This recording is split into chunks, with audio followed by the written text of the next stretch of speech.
இந்த comedy scene எடுக்கும்போது ஆக்சுவலாக அவர் வந்து போர்டில் இருக்க ஒரு எலக்ட்ரிஷியன். சார் என்ன நடிக்கலாம் வராது சார், நீ என்ன வேலை செய்வேன்னு எனக்கு தெரியும்.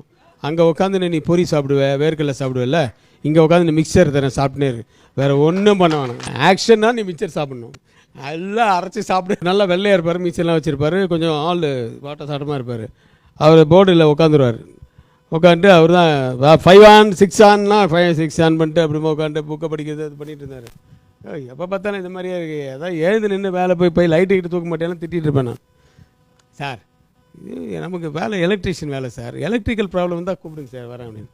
சரி வச்சுக்கிறேன் ஒன்று அப்படின்ட்டு அந்த காமெடி சீன் பண்ணும்போது இது ஒரு அப்பா கேரக்டர் கொடுத்தா இனிஷியல் மேட்டர்லாம் வச்சு பண்ணலாமேன்னு சொல்லி அந்த எலக்ட்ரிஷியன் போர்டில் உட்காந்துருப்பான். அவனை கூப்பிடுவான் கேட்டு, சார் எந்த வேலையும் செய்ய மாட்டேன்னால அங்கே உட்காரு, நீ ஒரு சார் என்ன நடிக்கலாம் வராது சார், நீ என்ன வேலை செய்வேன்னு எனக்கு தெரியும். அங்கே உட்காந்து நீ பொரி சாப்பிடுவேன், வேர்க்கடலை சாப்பிடுவேல்ல, இங்கே உட்காந்து நீ மிக்சர் தரேன் சாப்பிட்டுனே இருக்கு, வேறு ஒன்றும் பண்ண வேணாம், வேறு ஒன்றும் பண்ண வேணாம், மிக்சர் மட்டும் சாப்பிட்னே இருக்கு. அதனால விபூதி போட்டாச்சு உட்காரு. நடுவில் ஷார்ட்டையோ மிக்சர் மட்டும் ஆக்ஷன்னா நீ மிக்சர் சாப்பிட்ணும், வேறு எதுவும் பண்ணக்கூடாது, எல்லாம் அரைச்சி சாப்பிடு. அது என்னடா அண்ணா அவர் ஃபேமஸ் ஆகி அதுக்கப்புறமா வீட்டுக்கெல்லாம் வந்துட்டார். வீட்டுக்கு தாம்பால தட்டில் படம்லாம் எடுத்து, சார் என்ன நடிகை ஆகிக்கிட்டீங்க சார் நீங்கள். 6 o'clock ஈவினிங் வர வேண்டியவர் எத்தனை மணிக்கு வந்தால் உங்களுக்கு கோபம் வரும்? 2 மணிக்கு தூக்கி வந்தார் கேள்விப்பட்டேன். 3 மணிக்கு வர்றாரு விடி கிளம்புறோம். கால் ஷீட்டே முடிஞ்சிச்சு, எனக்கு அங்கே மீட்ரு வேறு ஏறுது, அது வரைக்கும் வேறு ஏதோ எடுத்துகிட்டு இருக்காங்க. அப்புறம் 3 மணிக்கு மேலே எனக்கு இருக்கிறத மிச்சத்தையும் டூப்பை வச்சு எடுறாரு, வேணாம் எனக்கு அப்படின்னு சொல்லிட்டு இது வரும். அப்போ வர்றாரு அவரு, போக சொல்கிறா அவர் அப்படின்னு. அவரை வேணா போக சொல்லு, நான் இங்கே தான் இருப்பேன் அவர்.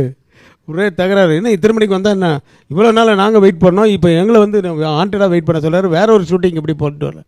இவ்வளோ கஷ்டப்பட்டு கழுத்தில் வந்து இந்த பேண்டு, நான் அந்த பேண்டோடையே நடிக்க வச்சுருக்கேன் அவரை, அதெல்லாம் எடுக்க வேண்டாம் அப்படின்ட்டு. ஏன்னா எனக்கு தெரியும் கழுத்தில் என்ன ஆச்சுன்னு தெரியும். அப்படி தகராறு பயங்கரம். நான் இப்போ சொல்ல அப்புறமா நான் என்ன நீங்கள் இருங்க நான் சொல்லிட்டு கனல் கண்ணை வந்து ஃபுல்லாக நல்லா பண்ணான். அதனால தான் அவனை அடுத்த படத்தில் அவனை மாஸ்டர் ஆக்கிட்டேன் கனல் கண்ணனை. ஸோ அப்படி நடந்தது. ஆனால் போகும்போது ஒன்றா இவர் அப்போ ஒரு ஃபியட் வச்சுருப்பார், என்ன ட்ராப் பண்ணுறீங்களான்னு, வாங்க வாங்க அப்படின்னு சொல்லிட்டு 2 பேரும் ஒன்றா என்ன அப்புறம் செல்ஃப் டிரைவிங் என்னை வீட்டில் விட்டுட்டு அதுக்கப்புறம் அவர் போனார். போகிற வழியிலெல்லாம் ஜாலியாக பேசிட்டு போனோம். அப்படி ஒரு தகராறில் ஆரம்பித்த ஃப்ரெண்ட்ஷிப் ஆட்டு. அதுக்கு முன்னாடி பழக்கம் இருக்குது.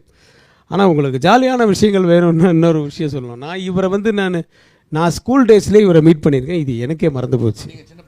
நான் ஸ்கூல் டேஸ்ன்னா அப்புறம் சின்ன பையன் தானே. நான் ஸ்கூல் டேஸில் இது கூட ஏற்கனவே சொல்லியிருக்கேன் மேடம். அது எதுக்கு இப்போ சின்ன பையன் மாதிரி யார் இருக்காங்க, அவர் தானே கொடுங்க.